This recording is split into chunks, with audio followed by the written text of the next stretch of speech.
Hello, I'm Bob Trout. I've got a story here that I think is big, really big, because it's bound to have a terrific impact on business. I'm talking about a new market, a big new market, millions upon millions of new prospects with $15 billion to spend. That's right, I said $15 billion. That's a lot of money, isn't it?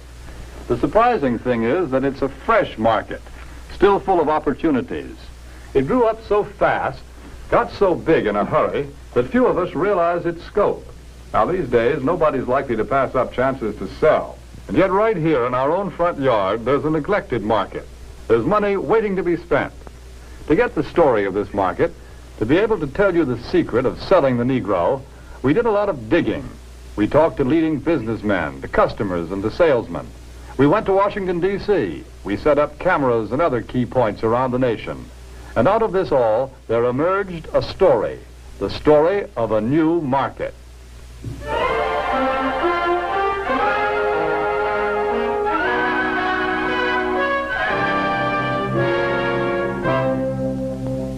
Yes, this is the market we're talking about, the new Negro family.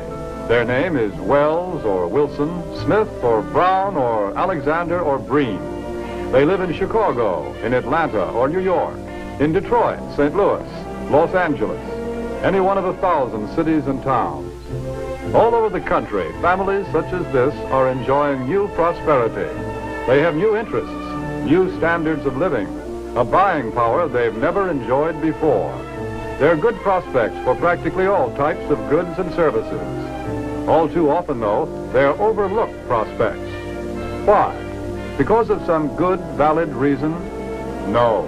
They're overlooked because of mistaken ideas, because of out-of-date ideas about how the Negro lives and how he buys. Umbrella, she's up, she's up. Whole nother level of shit you can't even understand. What is good, my people? We are live back again with another episode of The Forecast. So what about black on black crime? A question that we hear a lot, especially when we're talking about, police profiling or shooting a black man and killing him, which is kind of ridiculous because you have a paid professional, paid by taxpayer money. So, I go to work and my taxpayer dollars are going to this man who could stop me and shoot me and get away with it. And it's pretty ridiculous to compare those people with the same people who you call thugs. Because if that was the case, I would much rather those so-called thugs get my taxpayer dollars. Because I know a lot of their problems come from economics.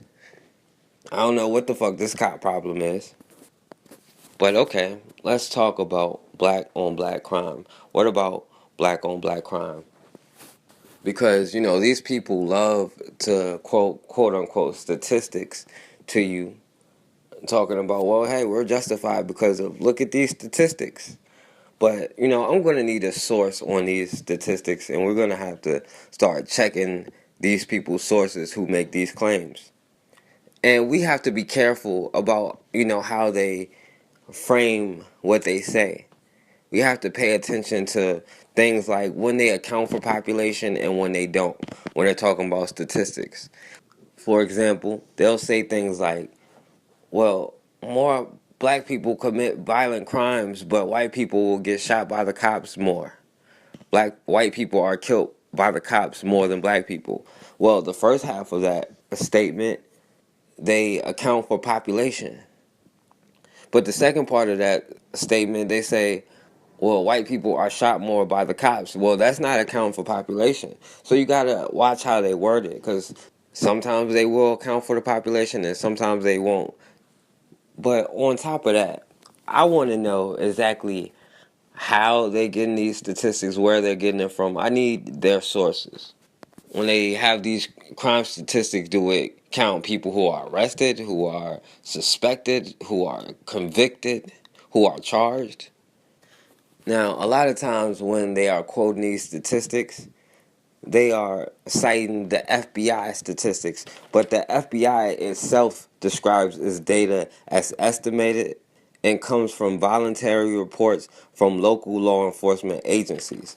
These same agencies, were a number of them, when the Department of Justice, the DOJ, investigates them, they find racism in a lot of these places. So we got to trust what they voluntarily send in, if they send anything.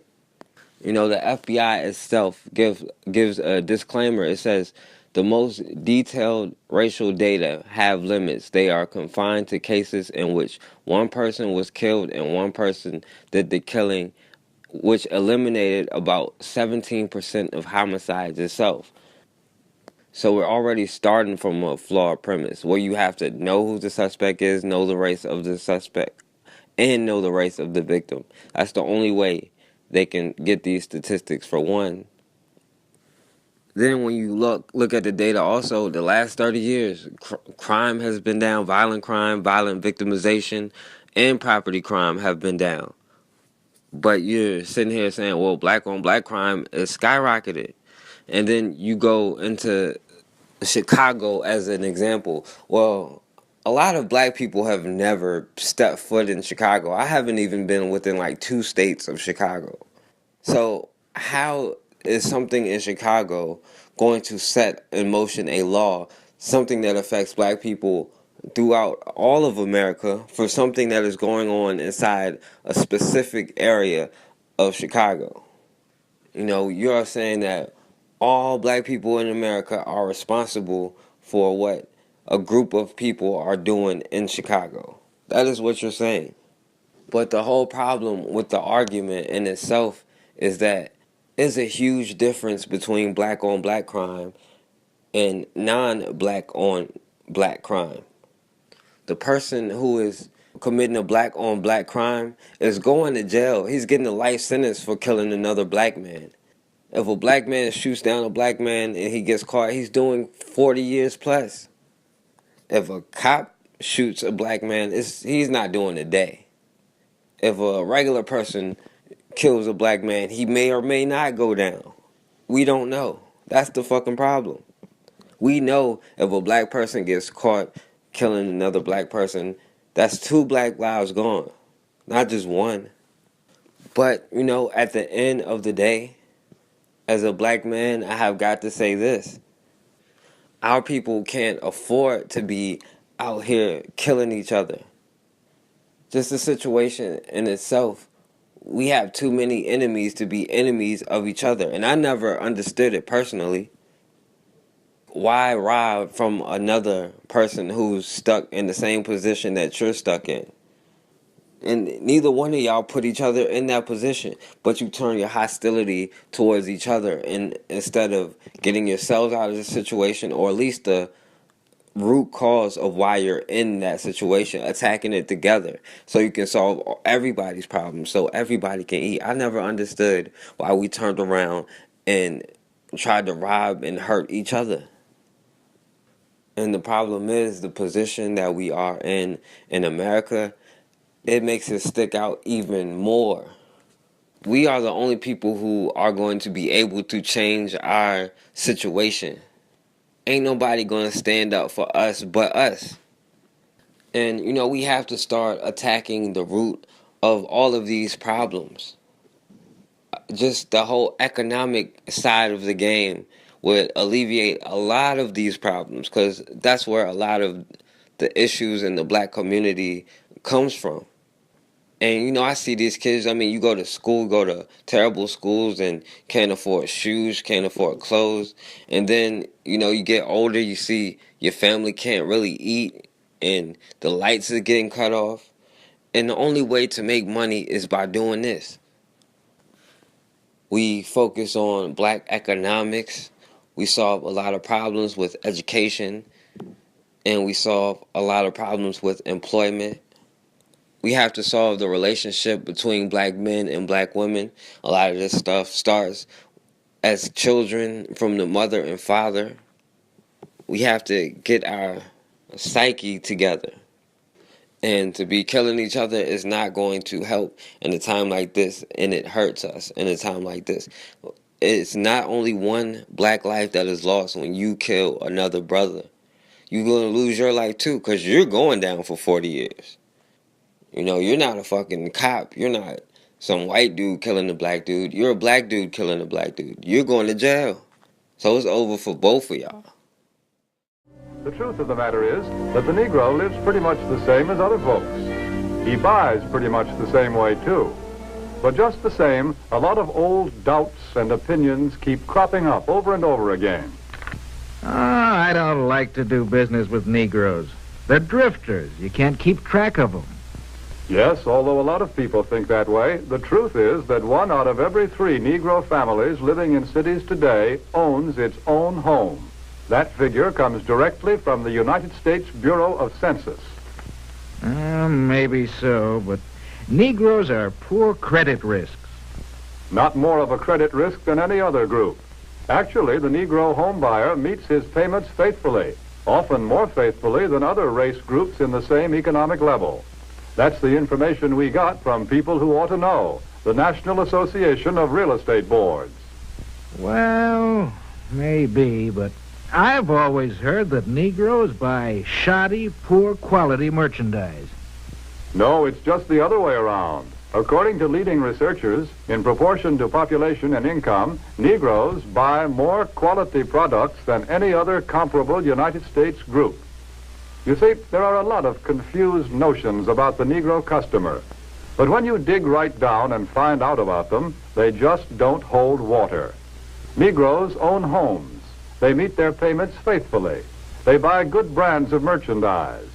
So why let a lot of old-fashioned ideas hurt profits? Take a look at the real facts. Here in Washington, D.C., the nation's capital, some amazing facts and figures about this new market have been uncovered. For a first-hand report, we would like to take you directly to the United States Department of Commerce to hear this story from the Secretary of Commerce himself. Here is the Honorable Sinclair Weeks, the Secretary of Commerce of the United States.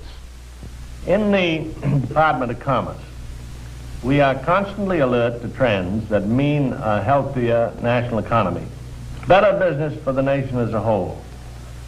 Recently, we have been interested in a rising young market, one that represents a huge potential for goods and services. I'm referring to the new Negro market. The tremendous buying power of this group is backed, of course, by an increased earning power. The average Negro family's income is at a record high. In fact, since 1939, it has increased more than the average income of all other Americans. Just take a look at a few figures. An official Department of Commerce report shows that at least 1/3 of the Negroes living in cities earn from $2,000 to $5,000 a year. Today, the average Negro wage earner brings home a paycheck 4 times larger than the one he collected in 1939. As a whole, the Negro market has a total income of about $15 billion every year. And after taxes, Negro families still have many billions of dollars to spend. Here is a buying power that cannot help but have a tremendous effect on our national economy and on business prosperity in general. When these dollars are spent for a wide range of goods, services, and employment, business everywhere is bound to feel the impact. This new buying power has resulted in a class Negro market, a profitable, above-average income group of consumers. For example, the nation's largest newspaper and magazine research organization, Daniel Starch and Staff, reports these significant figures. More than 51% of the readers of Ebony magazine have a record player in their homes. Almost 64% own a television set. And almost 78% enjoy the convenience of an electric refrigerator. It is also a fact and this is from the magazine The Food Field Reporter, that Negroes spend almost $3 billion a year for food alone. Per capita, they buy more cosmetics, drugs, and toiletries than anyone else in the country. And their children are better educated, too, because since 1930, enrollment in Negro colleges is up 2,500%. But really, to recognize the importance of this class Negro market, we must realize that something has been happening economically in our country. People are on the move. The population is shifting. The makeup of metropolitan populations today is different than it was just a few short years ago. To give you a better idea of what we mean, we set up several cameras, candid cameras, in a number of shopping locations. Take a look at these shoppers.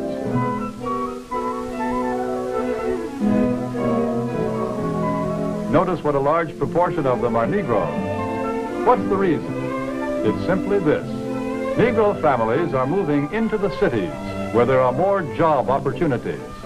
Here they find occupations with more prestige and security, jobs that pay more money. As a result, Negro families today often make up the largest part of Central City consumer prospects. A shoe store in Chicago's Loop, for example, reports that more than 50% of its customers are Negroes. In another case, a drugstore located at a transfer point in a non-Negro neighborhood finds that its Negro customers total 25%. The trend is plain. The new Negro families today are moving into more populated areas, to the cities, where there are more stores, more buying opportunities. Since 1940, in San Francisco alone, the Negro market has increased by 89%. In Chicago, by 81%. Houston, Texas, 45%. Philadelphia, 50%. The impact of this new buying force is so tremendous that actually in 14 major United States markets, a product cannot be number one without Negro support. A product must have the backing of this big new buying power to be a leader in the field. What do you have to sell? Chewing gum or cars? Toothpaste or transportation? Whatever it is, here are millions of prospects, and these prospects are everywhere. Negro customers can no longer be pigeonholed. They cannot be classified as prospects who trade only in certain stores, certain neighborhoods. Today, Negroes shop downtown. They shop in supermarkets. They shop in small neighborhood stores. They'll buy from anyone who wants to sell to them. But we all know that before you can sell to customers, you've got to get to know them. You must understand something about them. What do the Negro customers buy? Why do they buy? How do you sell to them? Let's find out. Let's hear the opinion of men who have spent a lifetime studying the buying habits of customers the world over. Here is what sales psychologists have to say about selling to the Negro.